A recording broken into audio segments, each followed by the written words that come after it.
እዚህ ናቲንና ቤቲን አግቶ አሰቃያቸው። ገዚህ ቤቲን እንግዲህ በሚያሳዝን ሁኔታ አስፈራራት።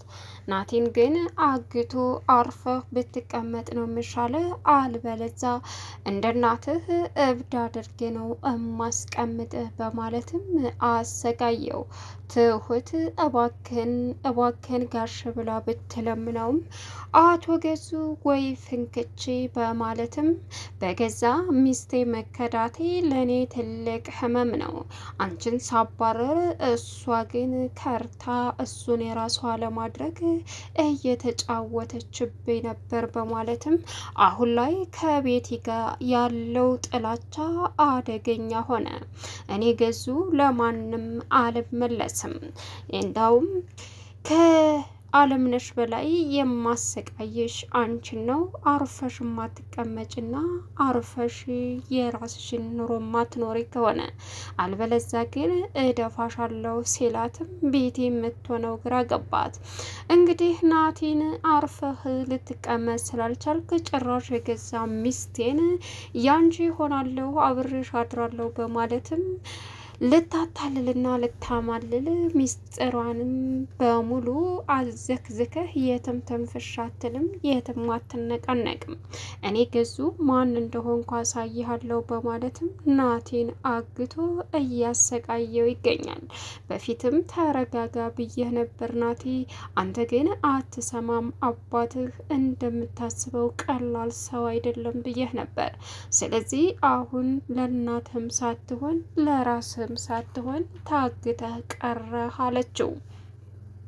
በዚህን ሰዓት ጊዜው ይረዝማል እንጂ እመኝኝ ነፃ መውጣቴ አይቀርም፣ እናቴም እንግዲህ ነፃ መውጣት አይቀርም ሲላትም ይህንን ፈርቼ ነበረ ልነግርህ ያልቻልኩት። ስለዚህ በእርጋታ ያላደረግከው ነገር ትልቅ ችግር እንደሚያመጣብህ አውቅ ነበረ፣ ለዛም ነበር ተረጋጋ እያልኩህ የነበረው አለችው ትሁት። ሰላም ውድና የተከበራችሁ የስኬት ሚዲያ ቤተሰቦች እንዴት ናችሁ? ላይ ሰላማችሁ ይብዛልኝ። ለዚህ ቻናል አዲስ ሲሆናችሁ ሰብስክራይብ እያደረጋችሁ ቪዲዮውን እስከ መጨረሻው ተከታተሉ። ትሁት በጉጉት ስንጠብቀው የነበረው ቀጣይ ፓርቲ ይዘን መጥተናል። እንግዲህ የአቶ ገዙ ኃይል ፍትህ የሌለውና የሚያሸንፈው ሰው እንደሌለው እያሳየን ይገኛል። ናቲ አባቴን ከቤቲ ሚስጥር አውጥቼ የመጨረሻ ውሳኔን እወስናለሁ ባለበት ሰዓት አቶ ገዙ ሁሉንም የቤቲንና የናቲን ግንኙነት ሆን ብሎ ተከታትሎ ስለደረሰበት ናቲን አግቶ ቤቲን ደግሞ በማስፈራራት ላይ ይገኛል። አርፈሽ ማትቀመጭ ከሆነ ውርድ ከራሴ እኔ ገዜ ለማንም የምመለስ ወይም ደግሞ ማንም ሲጫወትብኝ ዝም ብዬ የማይ ሰው አይደሉም። ይሄ የመጨረሻ ማስጠንቀቂያ ነው።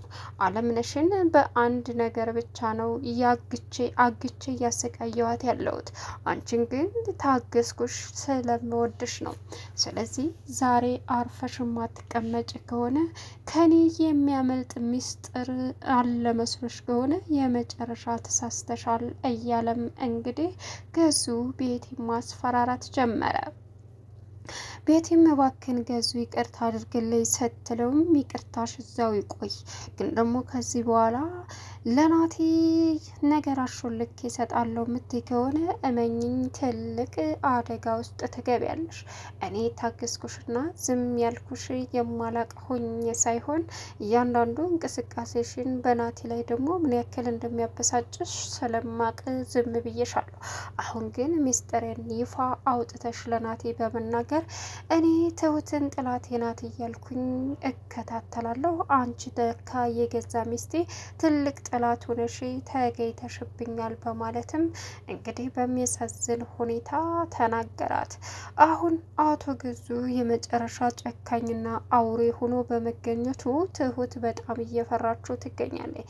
ናቲን አግቶ በማሰቃየቱ ምን ማድረግ እንዳለባት ግራ የተጋባችው ትሁት ለአባባም ደውላ ነገረችው።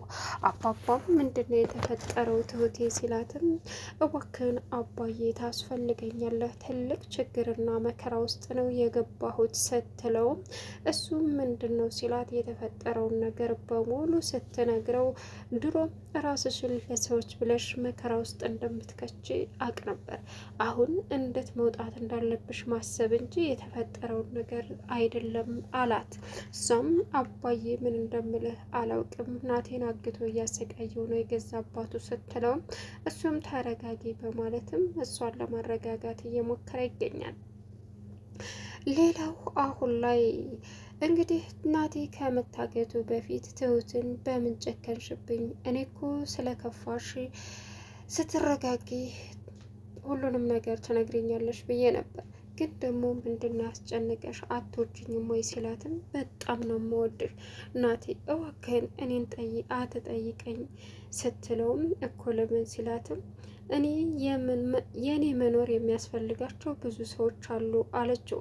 እሱም ያንቺን መኖር ለሚያስፈልጋቸው ሰዎች ስትይ እውነትን ደብቀሽ እናት ሞታለች አልሽ ሲላትም እባክህን አለችው። ከዛም ተናዶ ጥሎ ሄደ። በድጋሚ እባክሽን የኔ ውድ ታረጋጊና እውነቱን ንገሪ ሲላትም ናቴ ምንም ላደርግልህ አልችልም፣ ስለዚህ ተረጋግተህ ቤቲን ብትቀርባትና ያለውን ነገር ብትነግርህ ነው የምሻለው ስትለውም ቤቲን አዎ ቅርባት የምትልህን ስማ ኦኬ አለችው። እሺ በማለትም ታስማሙ። ናቲ እንግዲህ ቤቲን ለመቅረብ ቢሞክርም ግን እሷ ሆን ብላ ትቀርበዋለች። እናም ትሁት አለቻት፣ ወይ እባክሽ ቤቲ ተይ ልኖርበት እባክሽ አታስቀይ አለቻት። እኔ ላወራሽ ነበር በጸባይ የመጣሁት፣ አንቺ ግን ተናደሻል። ምንም ማወራሽ ነገር የለኝም ቤቲ፣ እባክሽ ተይ ልኖርበት እባክሽ። ለልጄ ልጅ እንዳለሽ ለምን ደበቅሽ?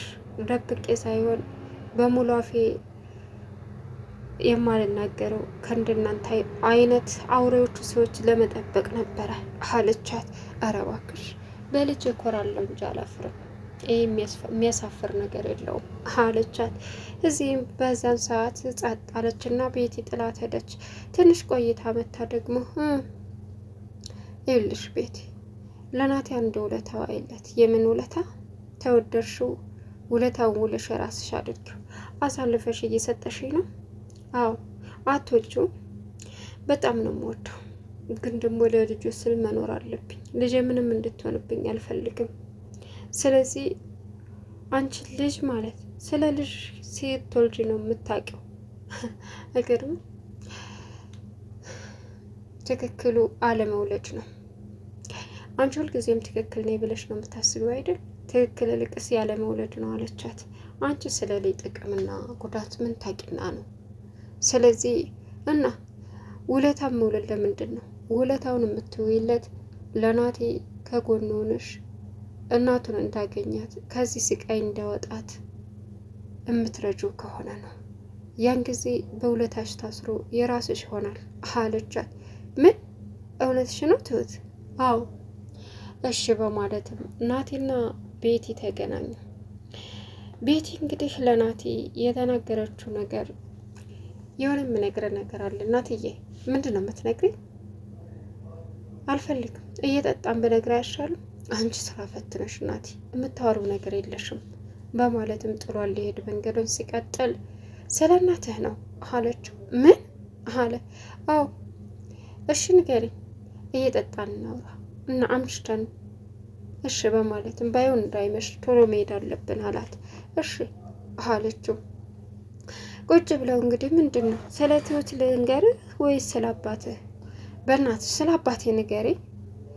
እሺ አባትህ እናትህ ምን እናት ያለች? እናቴ ያለችበትን ሁኔታ እነግራለሁ። እና እናቴ በህይወት አለች? ናቴ እሱንም እነግርህ አንተ ስትረጋጋና ምንም ችግር ማትፈጠር ከሆነ ነው አለችው። ግን ደግሞ ዋናውን ነገር የምነግርህ አንድ ጥያቄ ስትመልስልኝ። ምንድን ነው? ከኔ ጋር ካደርክ ምን እኔ እኮ እናቴ በህይወት አለች የለችም ብዬ አንድ ጥያቄ ነው የጠየኩሽ። አንቺ ይሄን ሁላ እንዴት ትጠይቂኝ? ከባድ ነገር እኮ ነው። እኔ እንኳ አንድ ጥያቄ ነው የጠየኩልህ እና ውለታ ልዋልልህ ብዬ ነው። ታዲያ ውለታ የምትውይልኝ አብረን ስላደርን ብቻ ነው?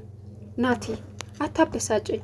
እናትህን ማገኘት ከፈለክ ከኔ ጋር ማደር አለብህ አለችው። እሺ ምንድን ነው? እናትህ አለች፣ ቦታውን የማሳየ ግርግር የማትፈጥር ከሆነ ነው አለችው። ሲቀጥል ደግሞ የእንጀራ አባት ሆነሃል ማለት ትሁት የደበቀች አንድ ትልቅ ምስጢር አለ። እሱ ልንገረህ። ምንድን ነው? ትሁት ልጅ አላት። ምን አለና ናቲ ከተቀመጠበት ደንግጦ ተነሳ። በዚህን ሰዓት አልነገረችም፣ ደብቀሃል አይደል? እሷ የደበቀችን እኔ ልንገረህ አለችው። የመጨረሻ ተበሳጨ። ተረጋጋ አለች። ናቲ እንግዲህ ሁሉ ነገሩ ተደራረበበት እና ቤቲ እውነታውን እናቱ እንዳለች ብትነግረው የትሁትም ነገር ለሱ በጣም ከባድ ነው። ትሁትን በጣም የሚወዳትና የሚያፈቅራት ነው። እናም ከዛ በፊት ቤቲን ከማግኘቱ በፊት ኮሪደር ላይ ቆመው እያወሩ ነበር። ናቲ እባክህ ተወኝ አለችው። ትሁቴ ምን ሆነሽ ነው? ጠልተሽኛል፣ አትወጂኝም? በጣም ነው የምወድህ፣ በጣም ግን ምንም ማድረግ አልችልም። እባክህ አንተ አትወደኝም? በጣም ነው የምወድሽ። የምትወደኝ ከሆነ ያለሁበትን ችግር አይተህ ተረዳኝ አለችው። እሺ በቃ ትሁቴ አሁን ሂድ። አቶ ገዙን እንግዲህ ንብረቴን ስጠኝ በማለትም ሲጠይቀው እናቴ ሞታለች አላልክም? አዎ ናቴ እናትማ ሞታለች፣ ገንዘቧን ትሰጠኛለህ? ምን? አዎ ምን ነው? አይ ገንዘብ የለም። አንተ ልጅ ደህና ትቶ ነበር ደግሞ ተነሳበህ አለ። ገዙና ናቲ እንግዲህ ትልቅ ጭቅጭቅ ውስጥ ገቡ። ነገር ግን መጨረሻ ላይ የገዙ ውሳኔ ቤቲንና ናቲን መከታተል ስለነበረ በክትትልነቱ ሁሉንም ነገር አወቀ፣ አገተው። ቻናሉን ሰብስክራይብ እያደረጋችሁ መልካም ቆይታ